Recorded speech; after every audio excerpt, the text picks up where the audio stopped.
all want to shout and I use the C word. I can't, I'm not pissed enough, I've actually saved myself, you bunch of cunts. Right, here we go. Tonight is an amazing night, ladies and gentlemen. Tonight we're bringing together two fantastic charities. We're bringing Cancer Research UK and the Motor Neurons Disease Association. Very different illnesses, but both devastating and crippling. Caroline, my co-hostess for the past two previous balls, will be going through with you later one man's remarkable journey and telling you about her dad. But firstly, let me tell you why Jenny's ball came about. Jenny was my mum, my best friend, and married to my dad Bernard for over 40 years. No, 42 years. Their love was true, and you couldn't ever imagine two more settled people than my parents. This coming week, my mum would have been 65 on the 20th of June, and I was 40 on Wednesday, and I have a shawl over it.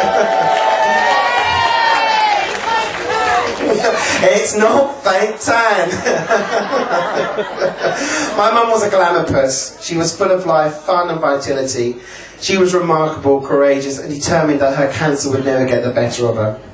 Mum will love tonight wherever she is, whatever cloud, whatever planet. She will love all the attention. But I know that she is more than happy to share this limelight with another deserving cause. But for me, this evening isn't just about my mum or Caroline's dad Barry. It's for all the women who have to walk a lonely path after being diagnosed with crippling, horrendous and degrading cancer, which is cancer of the vulva.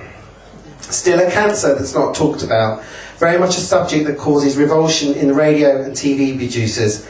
Even women's magazines today like Cosmopolitan and all those that tell you how to have the best orgasm shy away from educating women and telling them how to prevent this disease. It's only events like these, like mine and other women that have gone through this, that bring it to the attention of the general public. My father and I had to watch my lovely mum go through from being a fun, illuminated woman to a weak, fragile, desperate to live shadow of her former self. When I tell people that my mum had cancer of the vulva, most people think I've got it wrong. Most women think I'm talking about her cervix. And guys, I'm sorry, but most of you don't even know where their clit is. I had the experience once that I will share with you later. It wasn't pleasant. No one even can begin to imagine what a vulvectomy is. So imagine us guys out there, that's me, you, Mr. Straight, Mr. Bi, Mr. Whoever, Mr. Transgender. Imagine having your sexuality taken away. That means your penis and it means your bollocks. That means nothing there at all. And for ladies, sorry I'm ignoring you lot over there, for ladies that's having your vulva and your clitoris removed. Absolutely dreadful, humiliating, something you can't talk about, something that is just devastating. My mum, how can I describe my mum? My mum... Yes, she was like me, but she wasn't as vulgar as I was. And for her, to get that in that place couldn't be worse. If she'd had breast cancer, she would have coped better. Anyway, I'm waffling. Anyway. When men and women choose to have transgender surgery, they're made to have up to 2 years counselling. With this cancer, you don't have that choice. You go in, it's taken away. Bob's your uncle. Sorry to be so bland. But to make matters worse, Mum went in for surgery a second time for a reconstruction. Still brave, still smiling, calling it her designer vagina. Who else would call it that? You know, most women wouldn't even show anybody that came around, she'd flash it. Look at my train marks. Bless her. It was her way of coping with something so devastating.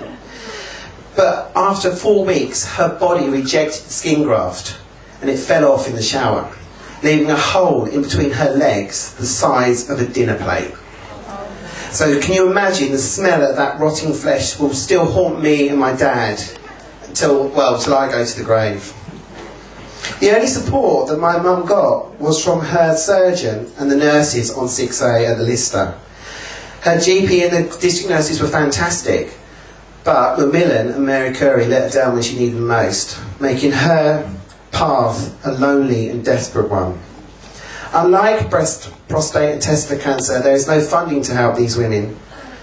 Cancer is the biggest killer in this country, and my mum's cancer is a rare form of cancer. But let me give you some facts about cancer. One man dies from prostate cancer every hour. 100 women a day are diagnosed with breast cancer. Over 2,000 men a year are diagnosed with testicular cancer. One person dies every 15 minutes from lung cancer. That means that's 96 men and women every day. In 3 days, this entire marquee will be wiped out. That's every single one of us will be dead if we had lung cancer. So take a look around at your table. This means 3 of you on every table will die of this dreadful disease. And by the time of the Olympics in 2012, half of the population in the UK will have cancer of some sort. This year is supposed to be our last ball together. This week I've reached 40, my mum would have been 65, my dad will be 65 this year as well. Tonight is going to be a fantastic night at Network. Please help me celebrate my mum and my dad's and my 40th birthday. Let's dig deep and make some money. And hold on, and remember, life is not a rehearsal, you only live once. So ladies and gentlemen, please stand, raise a glass to the lady who inspired this evening, to my heroine, my dad's love, our dancing queen. She was the biggest fan of her. My mum Jenny, Mum Tonight Show.